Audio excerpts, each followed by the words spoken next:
Network marketing সারা পৃথিবীতে একটি prestigious business হলেও, একটা চমৎকার বিজনেস মডেল হলেও, বাংলাদেশে কিন্তু এর আছে একটা তিক্ত অভিজ্ঞতা। আর এই তিক্ত অভিজ্ঞতার কারণেই এটা হয়ে গেছে একটা মিসআন্ডারস্ট্যান্ডিং বিজনেস। বাট উন্নত বিশ্বের এমন কোনো দেশ আপনি খুঁজে পাবেন না যেখানে নেটওয়ার্ক মার্কেটিং পেট্রোনাইজ করা না হয়। বাংলাদেশে তাহলে এই তিক্ত অভিজ্ঞতার কারণ কেন? এর কারণ হচ্ছে যে একটা ভালো কোম্পানি পিক না করেই কাজ করা, কোম্পানি ভালো মতো যাচাই বাছাই না করেই কাজ করা। তো আজকে আমি আলোচনা করব যে একটা নেটওয়ার্ক মার্কেটিং এ কাজ করার আগে, একটা কোম্পানি সিলেক্ট করার আগে কোন কোন জিনিসগুলো মূলত চেক করতে হয়। একটা নেটওয়ার্ক মার্কেটিং কোম্পানিতে কাজ করার আগে স্পেশালি আপনাকে তিনটা জিনিস চেক করতে হবে। তার ভিতরে নাম্বার 1 হচ্ছে কোম্পানি স্ট্যাবিলিটি। তো কোম্পানি স্ট্যাবিলিটি বলতে কি বোঝানো হচ্ছে? কোম্পানি স্ট্যাবিলিটি বলতে কিছু জায়গা আপনি চেক করতে হবে কোম্পানি, যে এই কোম্পানিটা আসলে কত বছর ধরে মার্কেটে তারা বিজনেস করছে। যদি দেখেন এই কোম্পানিটার বয়স মিনিমাম 5 বছর হয়েছে, তাহলে আপনি ধরে নিতে পারেন যে কোম্পানিটা মোটামুটি ভাবে স্টেবল, যেহেতু তারা মানে 5 বছর অতিক্রম করেছে।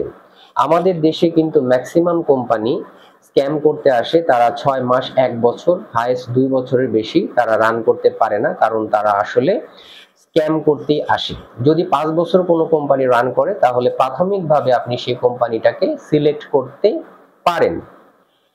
আর স্ট্যাবিলিটির ক্ষেত্রে আরেকটা জিনিস দেখতে হবে, যে কোম্পানিকে আপনি সিলেক্ট করতে যাচ্ছেন সে কোম্পানিটা মিনিমাম 20-25 মানে 20 এর বেশি কান্ট্রিতে তারা বিজনেস করেন কিনা। তো 20টি দেশেরও বেশি দেশে যদি তারা বিজনেস করে তাহলে আপনাকে বুঝতে হবে যে এই কোম্পানিটা মোটামুটি স্টেবল। কারণ হচ্ছে যে 20টা দেশে যদি কোনো কোম্পানি বিজনেস করে তাহলে ওই 20টা দেশের নিয়ম কানুন, ইম্পোর্ট এক্সপোর্ট পলিসি, সেই দেশের রুলস মেনেই কিন্তু বিজনেস করে। তার মানে আপনি ধরে নিতে পারেন কোম্পানিটা স্টেবল। থার্ড অফ অল যেটা আপনাকে সেকেন্ড অফ অল যেটা আপনাকে চেক করতে হবে সেটা হচ্ছে কোম্পানির প্রোডাক্ট সুপিরিয়রিটি। অর্থাৎ যে প্রোডাক্টটা দিয়ে বিজনেস করে কোম্পানি, সেই প্রোডাক্টটা আসলে কতটুকু আপনার ডিমান্ডেবল প্রোডাক্ট। এখানে প্রোডাক্টটা দেখতে হবে যে এই প্রোডাক্টের ডিমান্ড আছে কিনা, অর্থাৎ এই মার্কেট এই প্রোডাক্টের ফিউচার কোনো ভ্যালু আছে কিনা, ফিউচারে এটা কতটুকু ডিমান্ড ক্রিয়েট করবে, যোগোপযোগী প্রোডাক্ট কিনা। যেমন ধরেন কোনো কোনো কোম্পানি আছে যে তারা ইলেকট্রিক্যাল জিনিসপত্র নিয়ে তারা ব্যবসা করে। সাপোজ আমি ফর এন এক্সাম্পল ধরি যে আপনার কোম্পানি, এমন একটা কোম্পানি আপনি চুজ করলেন, সেই কোম্পানিতে তারা ইলেকট্রিক জিনিসপত্র বিক্রি করে।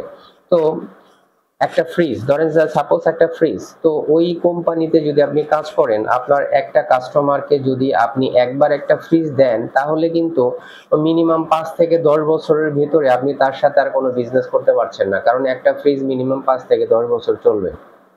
বাট এই ক্ষেত্রে যদি আপনি দেখেন যে কোম্পানি এমন একটা প্রোডাক্ট নিয়ে কাজ করে যে প্রোডাক্টটা প্রতিদিন দরকার হয়, এভরিডে আপনার হচ্ছে লাগে, এবং শুধু প্রতিদিন দরকার হয় এটাও না, এই এই যে প্রোডাক্টটা প্রতিদিন দরকার হয় এটা আসলে ডিমান্ড করে, অর্থাৎ ভালো থাকার জন্য বা সুস্থ থাকার জন্য এই প্রোডাক্টটা তার লাগবেই লাগবে, এরকম ডিমান্ডেবল প্রোডাক্ট তাদের আছে কিনা এই জিনিসটা চেক করতে হবে।